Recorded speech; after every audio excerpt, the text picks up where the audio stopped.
Eh, eh,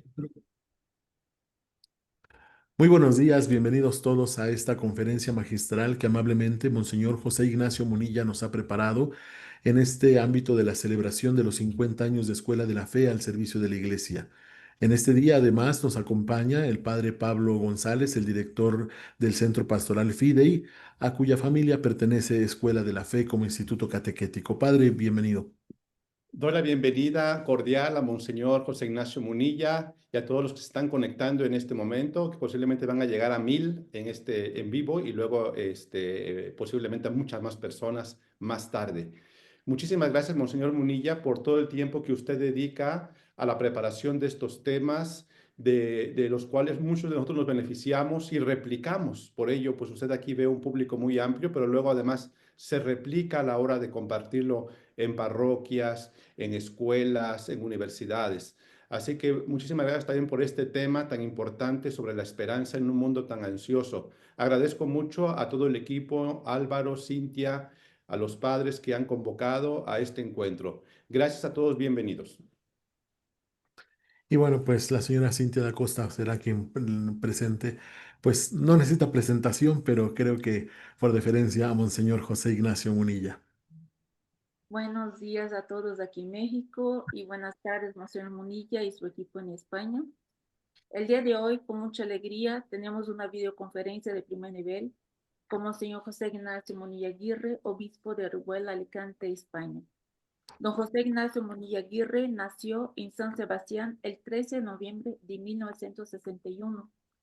Obtuvo la licenciatura en Teología, especialización en espiritualidad en la Facultad de Teología del Norte de España, sede de Burgos. Fue ordenado sacerdote en San Sebastián por Monseñor José María Setién el 29 de junio de 1986. De 2006 a 2009 fue obispo de Palencia. Del año 2009 al 2022 fue obispo de San Sebastián. Y el 12 de febrero de 2022 tomó posesión como obispo de la diócesis Orihuela-Alicante, donde ahora realiza su labor pastoral. Monseñor Munilla nos disertará una magnífica conferencia en conmemoración del 50 aniversario de Escuela de la Fe, que es un apostolado del Reino de Cristo. Agradecemos profundamente a Monseñor Munilla el que accediese a compartir con nosotros un tema tan actual que nos ocupa y preocupa como cómo dar esperanza cristiana en un mundo ansioso. Muchas gracias a todos por estar atentos y participar en esta conferencia. Agradecemos la generosidad de Monseñor José Ignacio Munilla, quien al final estará dispuesto a contestar algunas preguntas mismas que por cuestiones prácticas les pedimos de escribirlas en el chat, donde se seleccionará algunas para ser respondidas. Muchas gracias y ya quedamos con Monseñor para escuchar. Muy bien, pues muchas gracias por esa presentación, muchas gracias por esta invitación y comienzo por felicitarles por los 50 años de esa Escuela de la Fe, que 50 años pues supone perseverancia, supone que Dios les ha bendecido con, con una constancia en el abordar las cosas. Habrán pasado por momentos difíciles, habrán pasado también ustedes. Siempre esa dificultad a la hora de buscar relevos, pues es un reto, ¿no? Felicidades por esos 50 años. Y yo, sin más dilación, voy a ir directamente, ¿no?, al desarrollo de esta reflexión que me han pedido. ¿Cómo transmitir esperanza en un mundo ansioso? Voy a desarrollar esta reflexión con 8 indicios de esa ansiedad que vive nuestra cultura y 8 antídotos. No tendría sentido limitarme a, a denunciar la existencia del problema, sino que queremos que cada problema tenga también una pista de cómo abordado, cómo puede ser abordado. Vamos a, por lo tanto, desarrollarlo con esta metodología. La ansiedad no solo es hoy un fenómeno clínico o individual, se ha convertido en un clima espiritual y emocional en nuestra época. Vivimos en una cultura marcada por la prisa, la incertidumbre, el miedo a lo que pueda pasar. Entonces voy a desarrollar, como he dicho, esta reflexión compartiendo 8 signos claros de esta ansiedad que configura el alma de la cultura contemporánea, tanto en el plano social y espiritual, y también intentar darle 8 antídotos de esperanza, ¿eh? Y voy directamente al primer, ¿no?, signo claro de ansiedad. El primero es el de la aceleración constante del tiempo, ¿eh? Vivimos, podríamos decir, sin tiempo para vivir. La tecnología, las redes, la cultura de la inmediatez, ¿no?, nos empujan a responder, a producir, a consumir ya las cosas inmediatamente, ¿no? Se me ocurre un ejemplo, ¿no?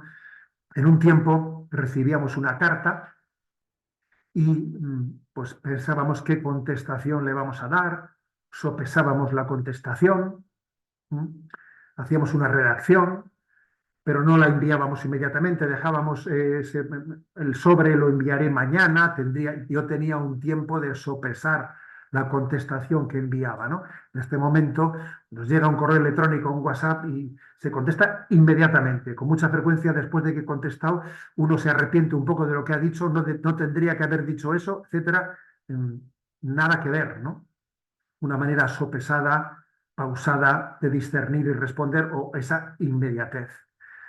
Vivimos, pues, digo, sin tiempo, ¿no?, para vivir, para discernir. Y esto genera una sensación angustiosa de quien vive acelerado y que llega tarde siempre, ¿no?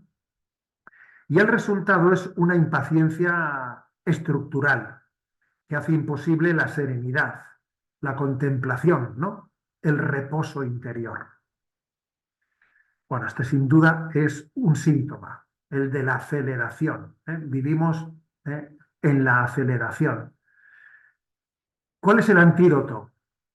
Bueno, pues yo me atrevería a decir, a ver, el antídoto frente a esta aceleración es la eternidad. El tener clara, ¿no?, clara en nuestra vida la clave de la eternidad. Hay una frase redonda de ese genio que fue Chesterton, ¿no?, que se la voy a compartir, ¿no? Chesterton dijo: nuestro tiempo impone fácilmente la angustia de lo efímero a los desertores de la eternidad. Los que han desertado de la eternidad enseguida caen en la dictadura de la angustia, la dictadura de la angustia.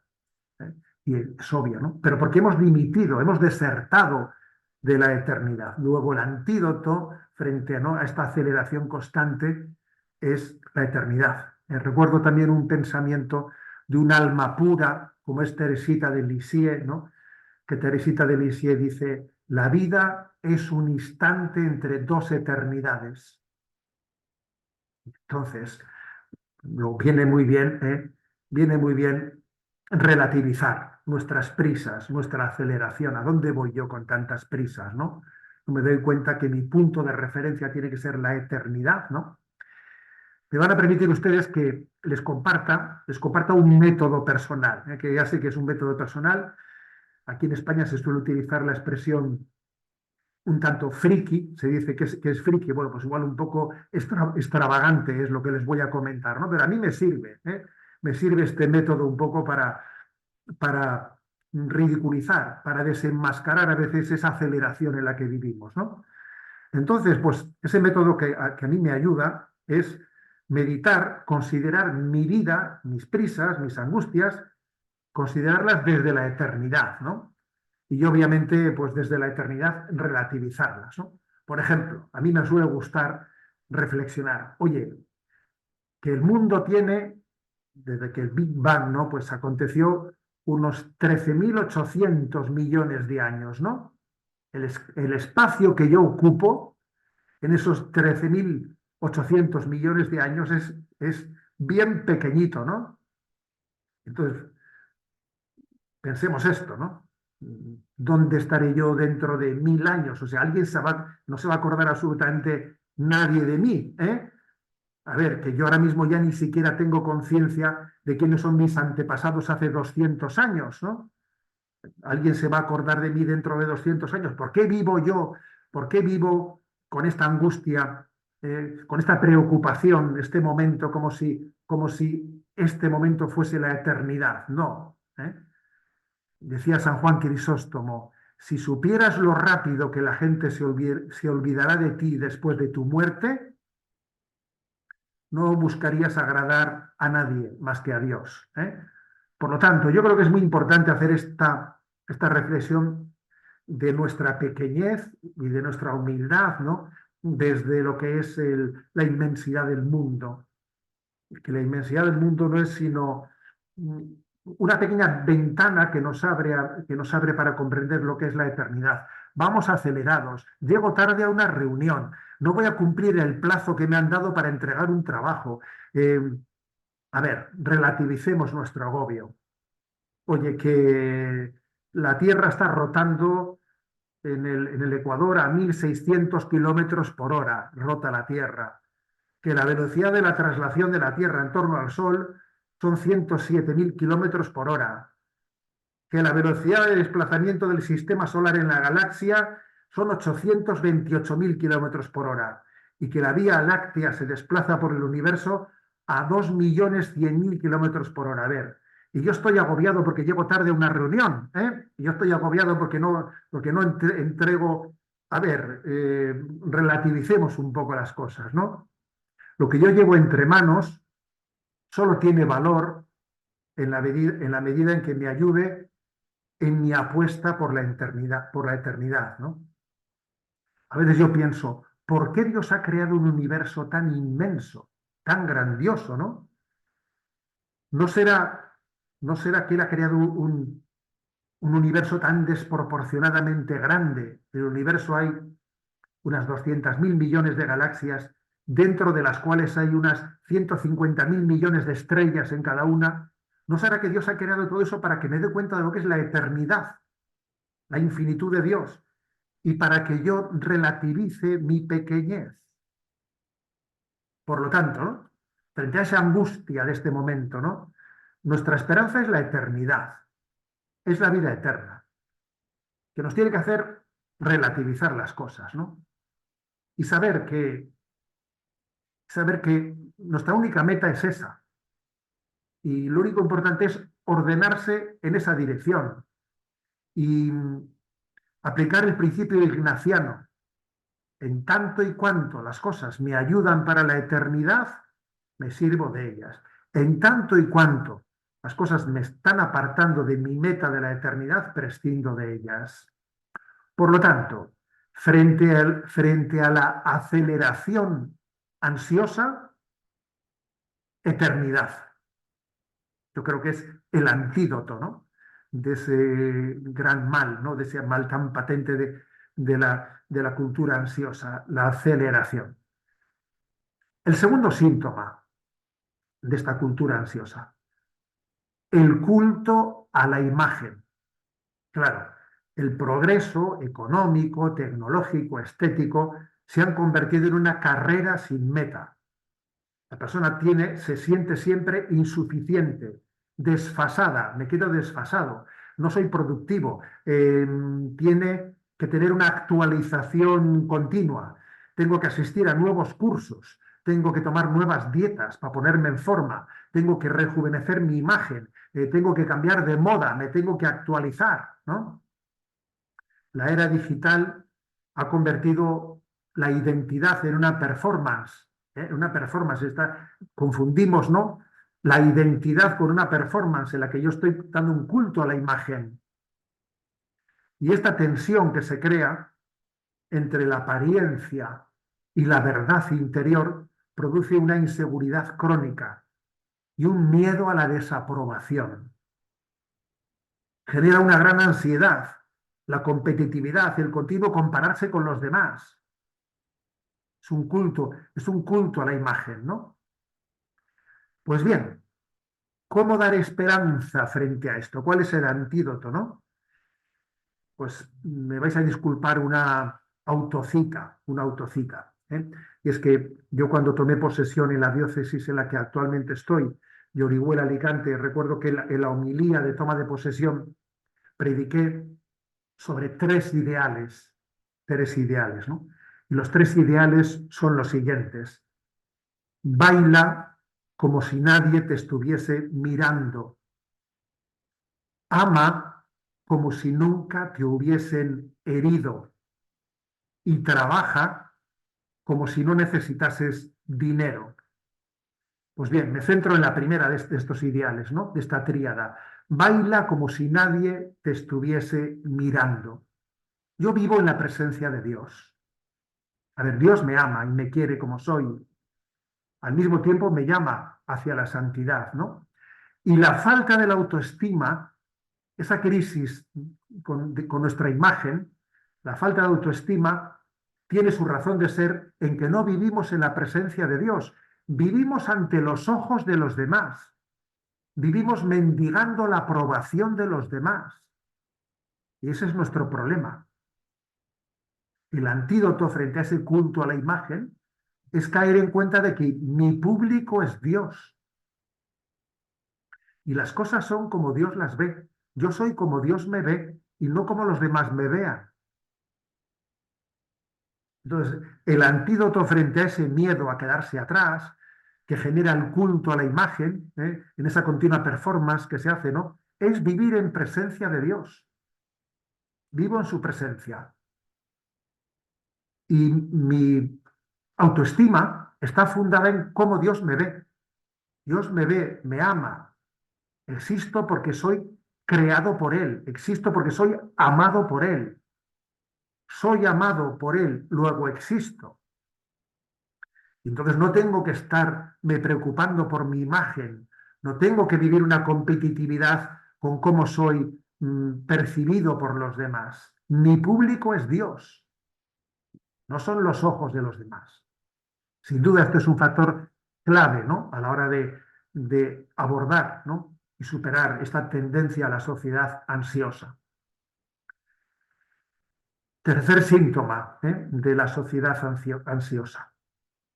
La soledad creciente. La soledad. Nunca hubo tantos canales de comunicación y nunca nos hemos sentido tan solos. Las pantallas prometen conexión, pero muchas veces saturan sin vincularnos. No nos llegamos a vincular. Esta paradoja es estar rodeados y sentirnos solos, genera una ansiedad difusa, una sensación de desarraigo emocional muy grande. Uno tiene miles de seguidores y sabe que está perfectamente solo. Esto es obvio, es una tendencia creciente. Cada vez estamos más conectados tecnológicamente, cada vez estamos más solos. Lo último, en estos últimos meses, son la proliferación de los chatbots de compañía, de esa intimidad artificial, el hecho de que uno pueda recurrir, ¿no?, a un chatbot de inteligencia artificial y tener un compañero con el cual hable, al cual le pida consejo. ¿Qué es lo que deja esto patente? Pues que estamos muy solos, ¿no? Escuché una encuesta hecha en Estados Unidos, en adolescentes de Estados Unidos, ¿no?, donde se decía que el 78% de los adolescentes tienen un chatbot de compañía y el 38% afirma que el chatbot de compañía le hace una compañía muy superior a la que pueda experimentar de las personas, ¿no?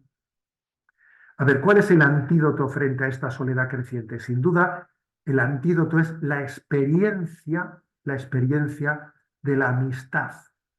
La experiencia de la amistad, ¿no? 7 son las relaciones fundantes y fundamentales en el ser humano. Las que nos hacen madurar son 7. Una es la esponsalidad, otra es la maternidad o paternidad, otra es la fraternidad, otra es la filiación, otra es la solidaridad, otra es la mismidad, saberme relacionar conmigo mismo, y por último es la amistad. Son 7 relaciones fundantes y fundamentales, ¿no?, esponsalidad, paternidad, maternidad, fraternidad, filiación, amistad, solidaridad, mismidad. La amistad es clave, es clave. La amistad es un regalo que multiplica los gozos y divide las penas, pero también nos cuesta la amistad, nos cuesta, porque supone un riesgo, supone arriesgarse. Decía Enrique Rojas, este conocido psiquiatra, que la amistad profunda implica el riesgo de dejarse conocer y de abrirse. Y eso cuesta, y uno por miedo se aísla. Estamos en un momento de gran soledad, donde hay muchísimas personas que no tienen amistades y están encerradas en sus pantallas, ¿no? San Agustín es, pues yo creo que es uno, en la tradición de la Iglesia, es uno de los santos que ha realizado un cántico, una elegía, un gran elogio de la amistad cristiana. Él experimentó lo que era la verdadera amistad, ¿no? Que alguien tire de nosotros para arriba, que yo le importe tanto a alguien que sea capaz de corregirme. Precisamente estos chatbots de compañía de la inteligencia artificial, claro, nunca nos corregirán. Lo que quieren es ser complacientes con nosotros. Quieren que nos van conociendo cuáles son nuestras tendencias y quieren que las palabras que nos digan nosotros nos suenen bien y que vayamos creciendo en compaciencia, en complacencia y en el fondo en estar cada vez más atrapados por una cámara eco, que esa cámara es un eco de lo que yo mismo pienso. Y pienso que alguien me lo está diciendo, soy yo mismo el que me lo digo. No es una verdadera amistad, ¿no? Decía Aristóteles que la amistad es fiel cuando está fundada en la virtud, en la virtud. Sin una aspiración común no podría nacer la auténtica amistad. Esto lo dice San Agustín también, ¿no? Hay que tener valores compartidos para que luchemos, los amigos luchamos por valores compartidos, ¿no? Pues porque los que no tienen nada en común no pueden compartir nada. Y los que no van a ninguna parte no pueden tener compañeros de viaje. Entonces, pues es clave, ¿no? Frente a la soledad,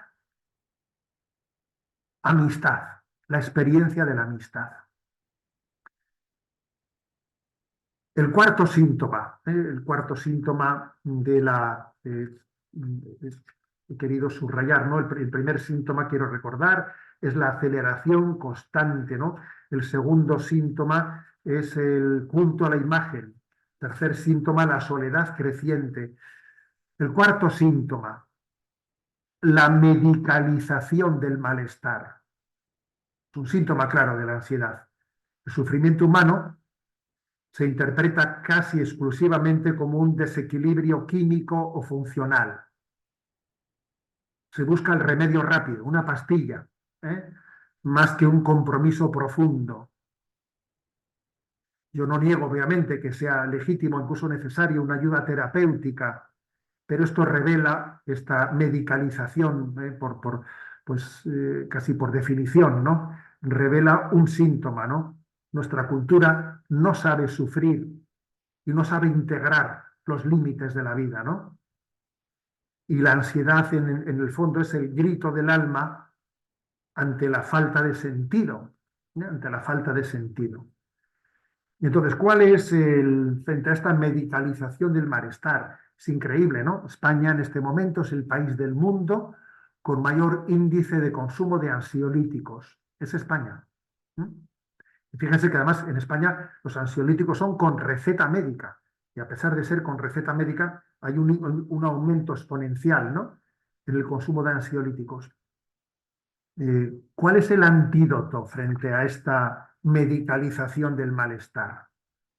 El antídoto, sin duda alguna, es el ofrecimiento del sufrimiento, saber ofrecer nuestro sufrimiento y educarnos en la reciedumbre.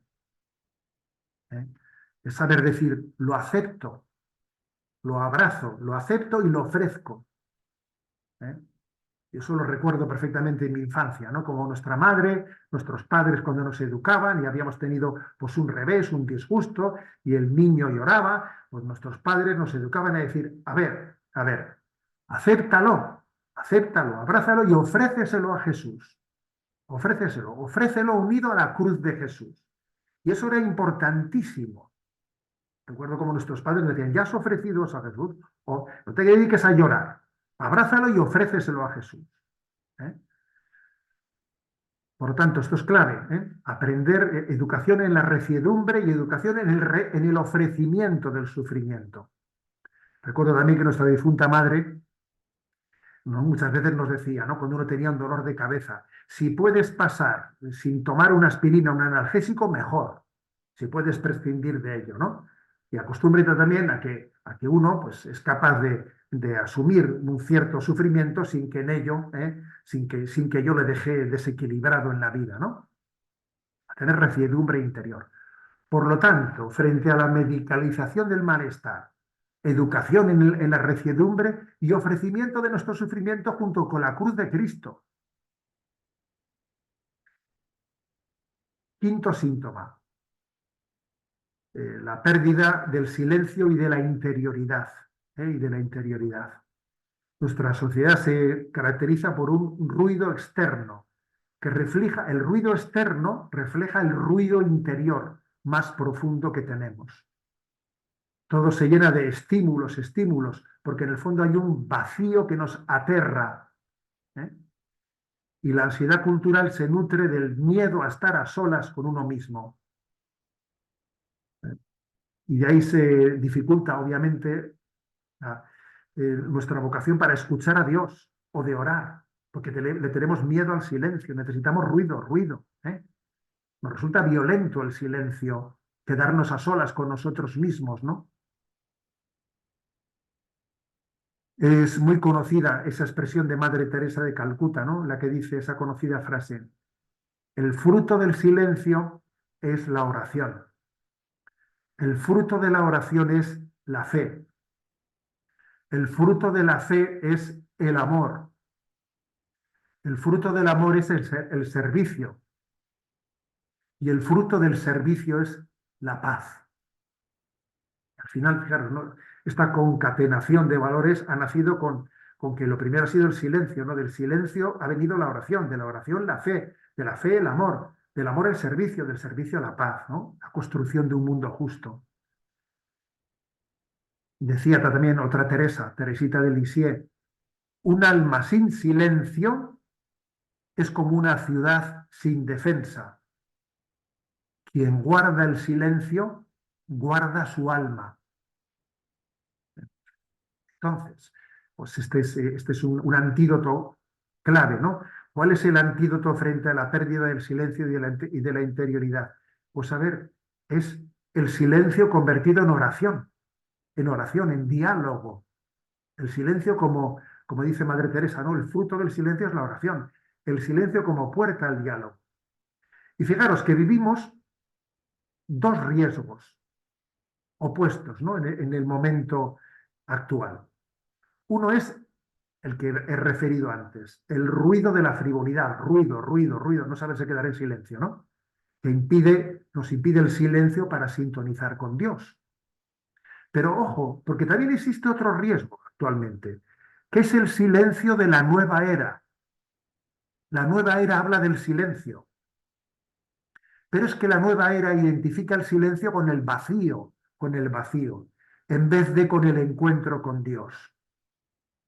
Y nosotros entendemos el silencio como la antesala, el prólogo para el encuentro con Dios, no como el vacío interior, que es lo que la nueva era, ¿no? está ofreciendo.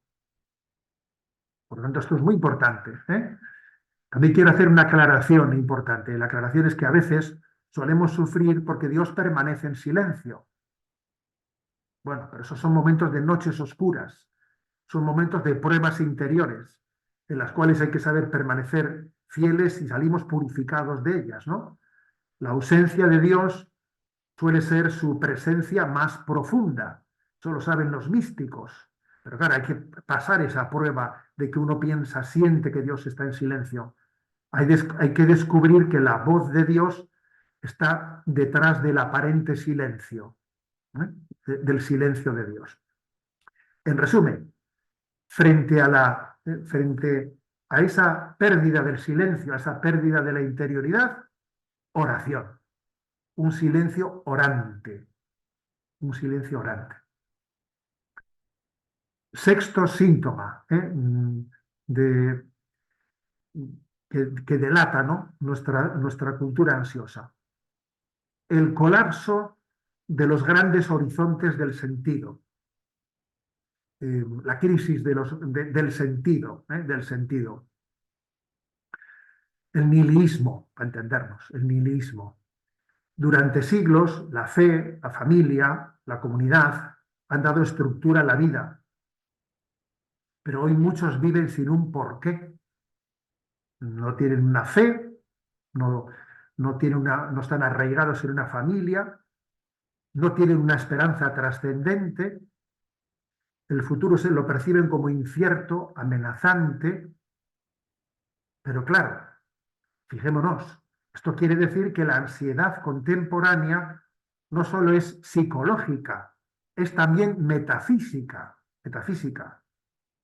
Es que el alma no encuentra dónde descansar. Claro, es que si uno no ha encontrado sentido a la vida, entonces esa ansiedad no solo es psicológica, es que es metafísica, es metafísica.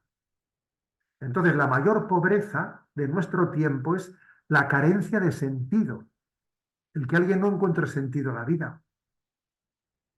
Entonces tenemos que decir con contundencia, la vida tiene sentido. Y una parte de ese sentido lo descubrimos gracias a la razón, pero mayoritariamente, globalmente, el sentido de la existencia se nos revela por Jesucristo. Es que es gracias a la revelación, gracias a las Sagradas Escrituras, donde Dios nos revela el sentido de dónde venimos y a dónde vamos, cuál es la meta de nuestra vida. Entonces, la revelación de Dios es el antídoto, perdón, la revelación de Dios es el antídoto a la crisis del sentido. Porque la gran pregunta es, ¿ha hablado Dios? La gran pregunta ya no es meramente, ¿existe Dios? ¿Existe un ser trascendente? A ver, la gran pregunta es, ¿ha hablado Dios? ¿Ha hablado? Hay gente que dice, sí, yo creo en una energía. A ver, un momento, la energía no habla, no se comunica. La gran pregunta no es si existe una energía, no. Dios ha hablado, Dios se ha revelado, no se ha dado a comunicar. Por eso, frente a la gran crisis del sentido, revelación, Sagrada Escritura, Dios que se revela, que se comunica a través de Jesucristo, ¿no?, que es el gran revelador del Padre. Séptimo síntoma de esta cultura ansiosa. La cultura del rendimiento, la autoexigencia, de esta competitividad que existe entre nosotros, ¿no? Se valora a la persona por lo que logra, por sus competencias. Hoy en día está muy de moda esa palabra, ¿no? Las competencias educativas, etcétera, ¿no?, y laborales. Se valora a la persona por lo que logra, no por lo que es. Entonces hay una gran presión por rendir en los estudios, en el trabajo, una gran presión que genera un sentimiento constante de deuda y de frustración, ¿eh? Y la ansiedad se convierte en el motor de la productividad, ¿eh? Es como si estuviésemos enganchados a la adrenalina, ¿eh? Aunque esto está erosionando continuamente la alegría de vivir. Pues bien, frente a este síntoma, el cristianismo tiene una respuesta especialmente luminosa frente a este rasgo de esta cultura del hiperrendimiento, ¿no? ¿Cuál es la respuesta? Descubrir nuestra vida como vocación, descubrir mi trabajo como una vocación, descubrir mis estudios como una vocación. O sea, esto cambia el horizonte de la vida. Cuando uno dice, yo estoy llamado a responder a una vocación, Dios me ha creado con una vocación que tengo que ir descubriendo, ¿no? Entonces uno se sale de esa competitividad ansiosa, que por una parte la vocación también es exigente, ¿eh? Porque me pide que no entierre los talentos que Dios me ha dado, sino que los haga producir al servicio del bien común, pero sin olvidarme de que los talentos son de Dios y solo ante Él tenemos que responder de ellos y no ante los demás. Entonces, frente a la cultura del rendimiento, a esa autoexigencia, ¿no? Nuestra gran respuesta es la vocación, la vocación, ¿eh? Acordaros de esa tríada que os he dicho, ¿no? Ese baila como si nadie te estuviese mirando, ama como si nunca te hubiesen herido y trabaja como si no necesitases el dinero. A ver, nuestro trabajo es vocación. Yo no voy a dejar de trabajar porque no llegue el sueldo al fin del mes. Voy a seguir trabajando por la instauración del reino de Dios en este mundo.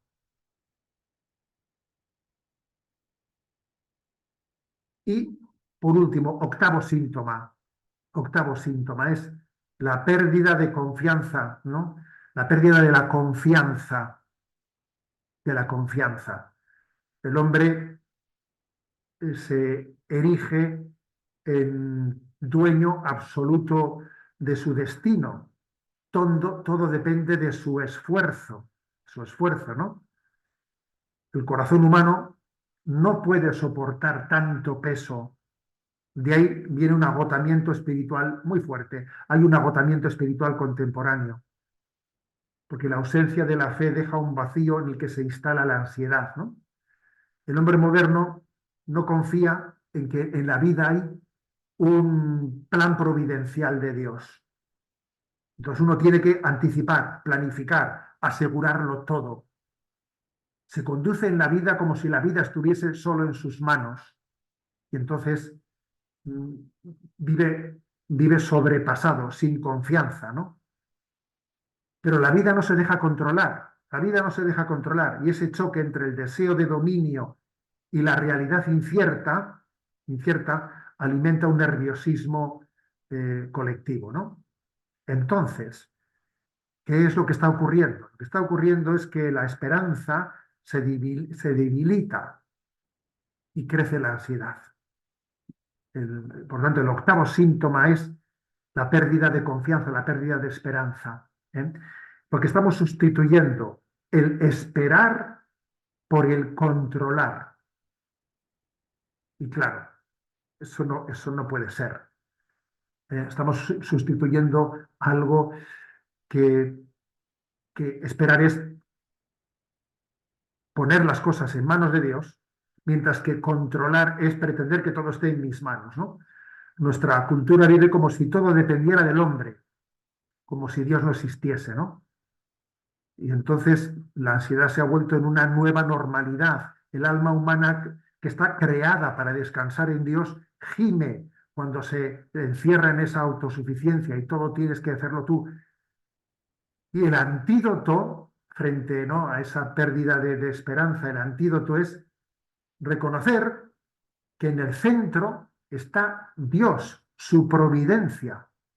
En el centro de tu vida no estás tú, está Dios.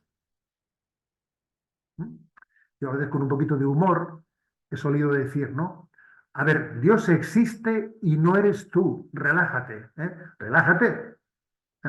Porque es que, claro, cuando uno no confiesa a Dios, no solo está cometiendo un pecado de ateísmo, es que en el fondo se está autodestruyendo porque está cargando él con el puesto de Dios. No cargues tú con el puesto de Dios. Dios existe y no eres tú, relájate y aprende a confiar en la divina providencia, ¿no?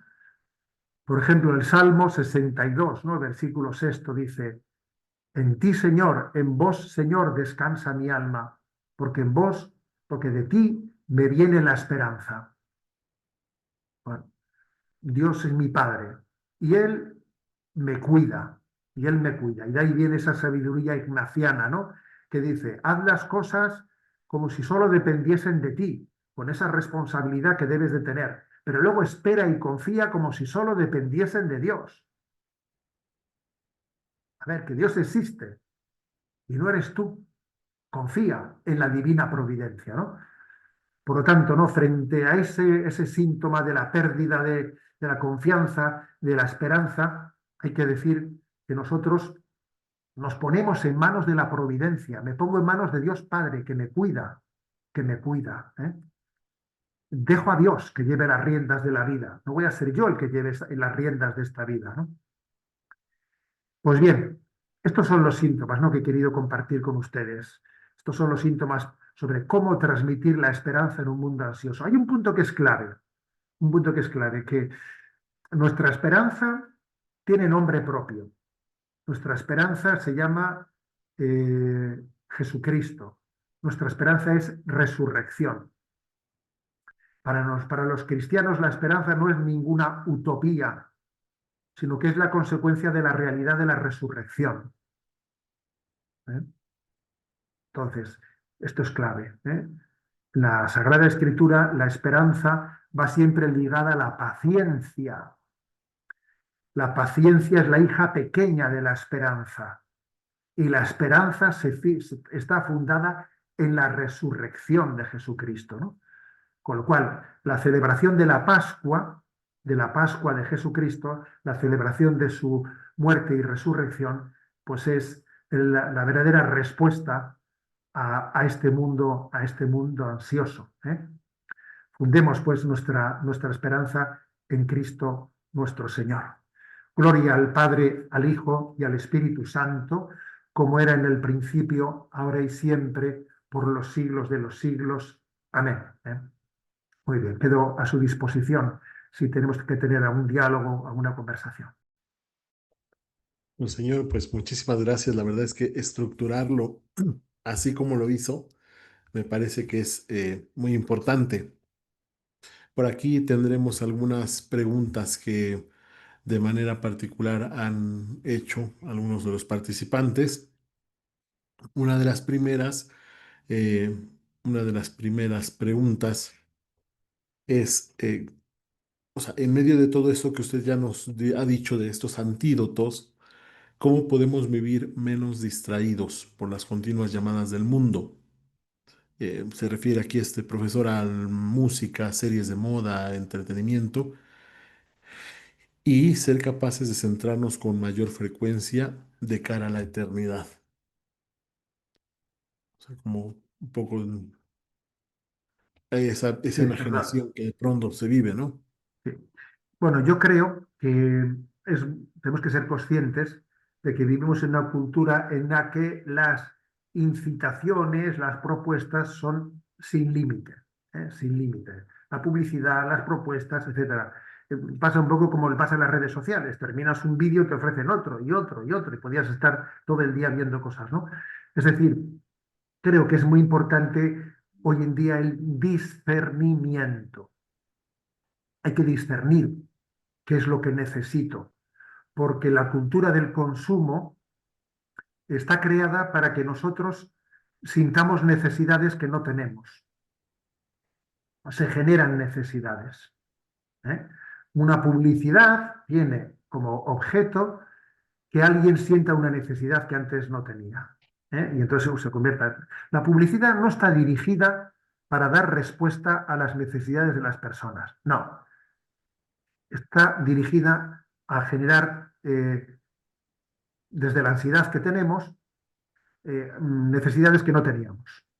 Entonces, tiene que haber un discernimiento en ese tanto y cuanto de San Ignacio de Loyola al que me he referido. Es si esto me sirve, pues me apoyo en ello. Si esto no me sirve, tenemos que estar continuamente discerniendo. San Ignacio de Loyola, él proponía un examen de conciencia al mediodía y otro por la noche. Fijémonos bien, proponía dos momentos de examen de conciencia en el que uno se pare a pensar y diga, esto es proporcional, no me estoy dejando llevar por demasiadas cosas que no necesito, y también creo que tiene que haber un criterio de austeridad, de austeridad. Y el criterio de austeridad yo Ok. lo formularía de la siguiente manera: con cuanto menos, mejor.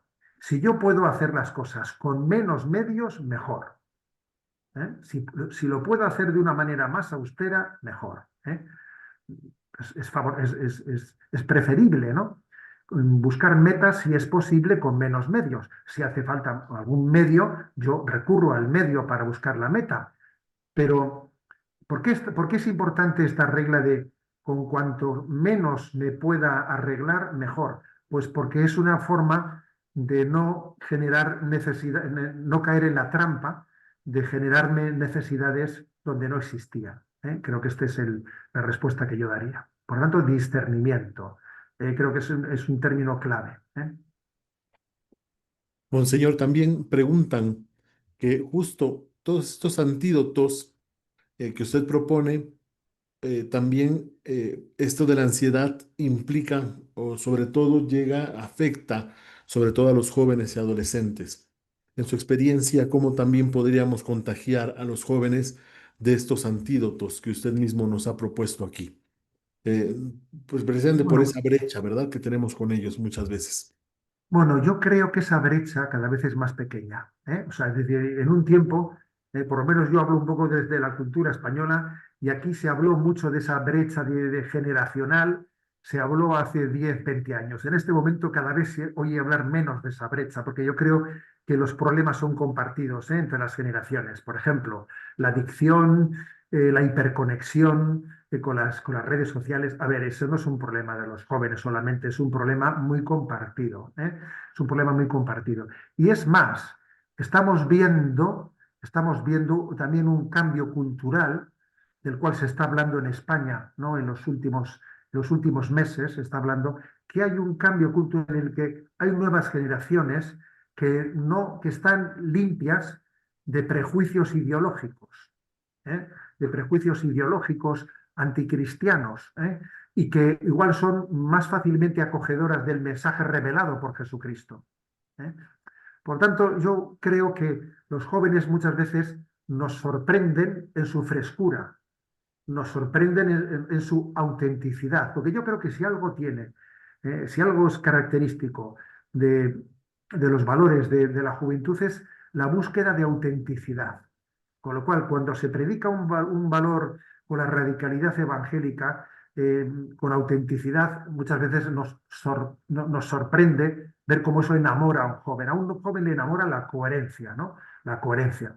Ahora, por ejemplo, lo hemos visto por el fenómeno de la canonización de Carlo Acutis, Ah, ¿no? loco, sí, sí. O per Giorgio Frassati. Es decir, a ver, este modelo de jóvenes que han manifestado una autenticidad, ¿no? Una autenticidad enamora a los jóvenes, ¿eh?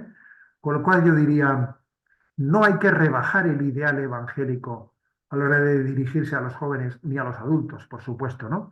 Hay que creer en la fuerza cautivadora del evangelio, en su radicalidad, ¿no? Si la sal se vuelve sosa, no es atrayente. El evangelio pasa a ser insignificante, ¿eh? Allí donde nosotros nos mundanizamos, pensando que si me mundanizo, yo voy a ser más fácilmente aceptado por los jóvenes. Ese es un error garrafal, garrafal, ¿no? Creo que es la autenticidad la que puede ser atrayente, ¿no? Para jóvenes, adultos y ancianos, ¿eh? Y eso también, nada más quisiera yo redondear, esto que usted dice al final, es lo que el Papa va a decir en Christus Vivit, ¿no? O sea, no hay que mimetizarse con el mundo, ¿verdad? O sea, esto es importante. Lourdes Díaz de Campeche pregunta, Monseñor, ¿algún consejo que usted nos quiera dar con respecto al discernimiento? Sobre todo el cómo discernir o cómo ayudarnos a discernir cuando en medio de este pensamiento y de la oración, ese consejo, esa luz viene de Dios. O sea, algún consejo que pudiera darnos en este apartado del discernimiento.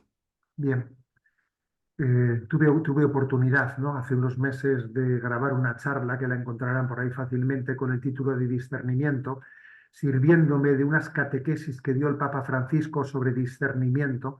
Me serví de ellas, ¿eh? Y bueno, a ver, yo creo que alguna palabra, ¿no? Obviamente no voy a resumir todo lo que en esa charla está dicho, ¿no? Pero creo que es importante, eh, para poder discernir bien, purificar los apegos de nuestro corazón. Porque si alguien tiene su corazón apegado a algo, será muy difícil que discierna, porque ya está inclinado hacia un lado, ¿eh? Luego, para poder discernir si Dios me pide una cosa o me pide su contraria, es muy importante comprobar, autentificar que mi corazón no esté atado, no esté apegado, porque entonces ya las cartas están trucadas. Las cartas del discernimiento están trampeadas, porque claro, mi corazón tiene que ser libre, mi corazón no tiene que inclinarse hacia lo que es más cómodo para mí, lo que es más cómodo, lo que me es más... No, ¿eh? Tengo que buscar limpiamente la voluntad de Dios y para eso tengo que buscar un desapego, un desapego.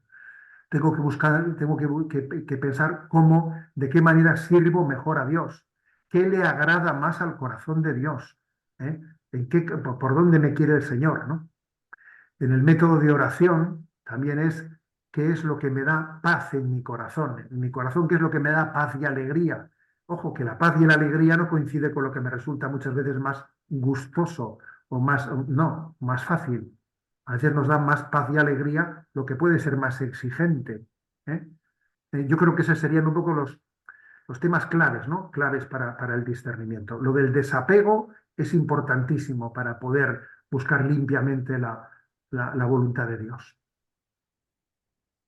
Muy bien, Dora Vianey pregunta, muchas veces nosotros estamos por la opción de que los padres le entreguen a los hijos estos valores cristianos, pero de pronto encontramos sociedades en las que los mismos padres, como usted bien señalaba, pues ya no tienen o no carecen de estos valores, de estas ideas cristianas, de las ideas del Evangelio. ¿Cómo hacer para sembrarlos o para cortar esas ideas contrarias al Evangelio que muchos padres están heredando a sus hijos? Bueno, la evangelización hay que hacerla partiendo de donde una persona se acerque, ¿eh? O sea, es decir, claro, ya sabemos que la situación ideal para evangelizar es la familia cristiana, la familia que transmite valores, la familia que los vive, pero ya sabemos que muchas veces, pues, la situación desde la que el Señor entra en nuestra vida, no es la idílica. Voy a poner un ejemplo, el ejemplo de Carlo Acutis, ¿eh? Carlo Acutis, eh, conviene recordar que ha sido hijo de una familia católica, pero no practicante, una familia muy adinerada, que no era creyente, que no vivía la fe, ¿eh? Entonces esa familia, bueno, pues, ¿cómo son las cosas? ¿Eh? Pues estaban desahogados económicamente y buscaron una persona que cuidase y educase a su hijo. Y buscaron a una chica, una acompañante para su hijo, a una polaca, ¿eh? Y esa polaca, pues resultó ser una mujer de profunda fe, enamorada de Jesucristo, que fue la que acompañó el corazón de ese hijo. Es verdad que la familia le dio permiso para educar católicamente a ese niño, pero la clave de la que Dios se sirvió para la santidad de ese niño fue esa chica, de servicio, de ese hogar. Y por cierto, de eso se ha hablado poco en la canonización, ¿eh? Ahora, gracias a Dios, la madre de Carlo, Antonia, está predicando ya testimonio y sí, sí, estupendo, pero eso es porque se ha convertido posteriormente, pero la clave de la santidad de ese niño fue esa mujer polaca que le educó, ¿eh? Que le educó. Entonces, creo que a nosotros muchas veces nos toca hacer de la polaca en esta vida, ¿eh? Nos toca hacer de la polaca, es decir, que uno tiene que, a ver, en la medida en que Dios me permita acercarme eh, pues a la educación de este niño en un centro, en nuestros centros católicos, ¿cuántos hijos tenemos cuyos padres han depositado a ese hijo en un centro eh, sin plena conciencia de lo que es la educación católica? Pues lo han llevado a un centro católico pues porque en un momento determinado quieren que tenga una campana de protección frente a males mayores, una cierta educación en las formas de hablar, en el respeto, en los modales, pero igual no porque el padre o los padres vibren con la gracia de Jesucristo y del Evangelio en absoluto, ¿eh? Entonces igual nos toca hacer de la polaca, ¿eh? Nos toca hacer de la polaca diciendo, a ver, tenemos que partir desde la situación en la que estamos, ¿no? Y ver qué es lo que yo puedo hacer para acercarle a alguien, ¿no? A Jesucristo, ¿eh? Muchas gracias. Creo que ese es un gran consejo, así, hacerle la polaca. Monseñor, aquí veo varias preguntas que tienen que ver con inteligencia artificial y eso manifiesta como un temor común o una preocupación común.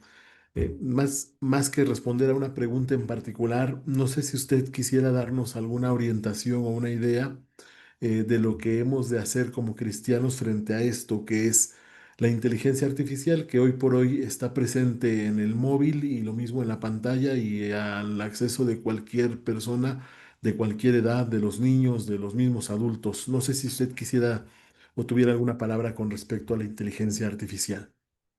Digo, más allá de Bueno, lo que ya dijo durante su ponencia. bien. Bien, una cosa es el tema de educarnos frente a la hiperconectividad, porque existe una tendencia a la hiperconectividad, pues porque obviamente las nuevas tecnologías son adictivas y tenemos que educarnos en ello. O sea, también he tenido recientemente la posibilidad de dar una charla sobre educación en la utilización de redes sociales, etcétera, que está a vuestra disposición. Eso obviamente, eso es fundamental, fundamental, porque hoy en día sabemos que las nuevas tecnologías han sido diseñadas para generar una adicción. Y entonces uno tiene que tener una estrategia de autocontrol. Tiene que tenerla, si no la tiene, mal asunto. Por ejemplo, pues no permitirnos a nosotros mismos dormir con las pantallas en nuestra habitación, en nuestra cama. Eso es fatal, ¿no? Es fatal que se nos quite esa intimidad del último momento del día. Bien, esto es un tema muy importante, ¿eh? Importantísimo. Y otro tema es, a ver, yo creo que la inteligencia artificial, claro, es algo tan potente, es una novedad tan grande en nuestras vidas, que podría generar una curiosidad sin límites. Uno se podría tirar todo el día, mira, ¿sabes? Mira esto, mira esto, mira esto. O sea, pues claro, es que te pueden estar, como también muchas veces te dicen, ¿no? En las apps, las apps, pues mira, hay una app que te permite hacer esto, hay una app que te permite hacer lo otro. Pero vamos a ver.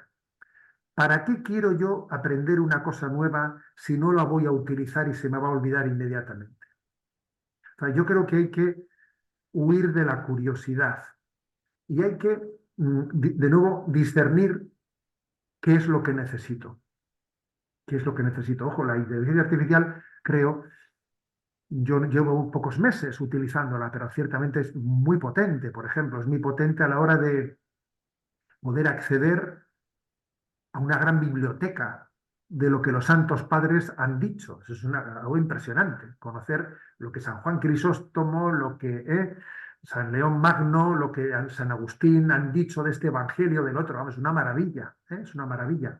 Pero yo insistiría en que las tecnologías tienen que estar a nuestro servicio. Hay una frase que yo suelo repetir mucho, que se la escuché a un padre jesuita ya fallecido, que decía él, las nuevas tecnologías son un buen siervo, pero un malísimo señor. Y esa distinción creo que es clave. Un buen siervo a tu servicio para los fines que persigues, pero un malísimo señor. Un malísimo señor en la medida en que ya no estén a tu servicio, sino que tú hayas entrado ya en una dinámica en la que estás al servicio de la novedad. Tú vives al servicio de la novedad. ¿eh? Entonces, claro, te desestructura la vida, te desestructura tu agenda, te desestructura tu jerarquía de valores. ¿eh? Bueno, y de repente lo que querías haber hecho en tu vida lo dejas de hacer porque te has metido en una vorágine de curiosidad que al final no te ha servido para nada, ¿no? Yo creo que esa frase, las nuevas tecnologías son un buenísimo siervo, pero un malísimo señor, creo que hay que aplicarla en nuestra vida y también a la inteligencia artificial. Ese consejo me parece fundamental.